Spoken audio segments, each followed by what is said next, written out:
Christ a la prééminence dans l'éternité. C'est pourquoi aussi Dieu l'a souverainement élevé et lui a donné le nom qui est au-dessus de tout nom, afin qu'au nom de Jésus, tout genou fléchisse dans les cieux, sur la terre et sous la terre, et que toute langue confesse que Jésus-Christ est Seigneur, à la gloire de Dieu le Père. Philippiens 2, 9, 11. Tu es digne, notre Seigneur et notre Dieu, de recevoir la gloire, l'honneur et la puissance, car tu as créé toutes choses et c'est par ta volonté qu'elles existent et qu'elles ont été créées. Apocalypse 4, 11. Il disait d'une voix forte, l'agneau qui a été immolé est digne de recevoir la puissance, la richesse, la sagesse, la force, l'honneur, la gloire et la louange. Et toutes les créatures qui sont dans le ciel, sur la terre, sous la terre, sur la mer et tout ce qui s'y trouve.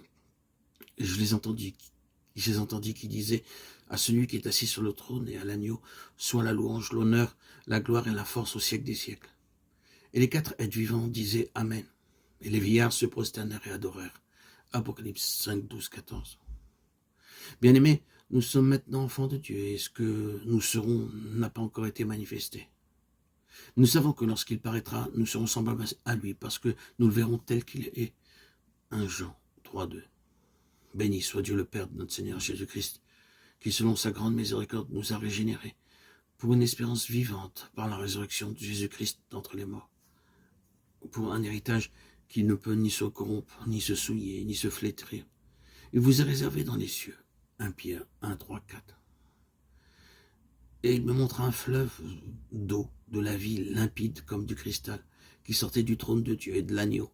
Au milieu de la place de la ville et sur les 2 bords du fleuve, il y avait un arbre de vie, produisant 12 fois des fruits, rendant son fruit chaque mois, et dont les feuilles servaient à la guérison des nations. Il n'y aura plus d'anathème. Le trône de Dieu et de l'agneau sera dans la ville. Ses serviteurs le serviront et verront sa face, et son nom sera sur leur front. Il n'y aura plus de nuit, et ils n'auront besoin ni de lampe, ni de lumière, parce que le Seigneur Dieu les éclairera, et ils régneront au siècle des siècles. Apocalypse 22, 1, 5.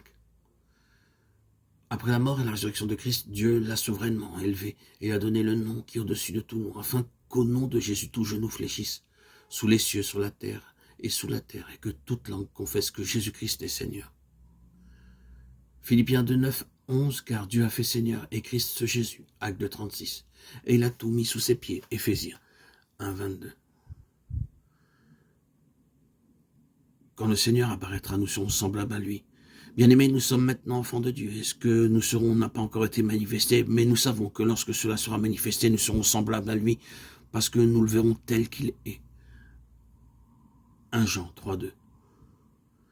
Nous serons fils et nous posséderons la vie et la nature de Dieu. Nous serons aussi héritiers, ayant l'héritage et la gloire de Dieu.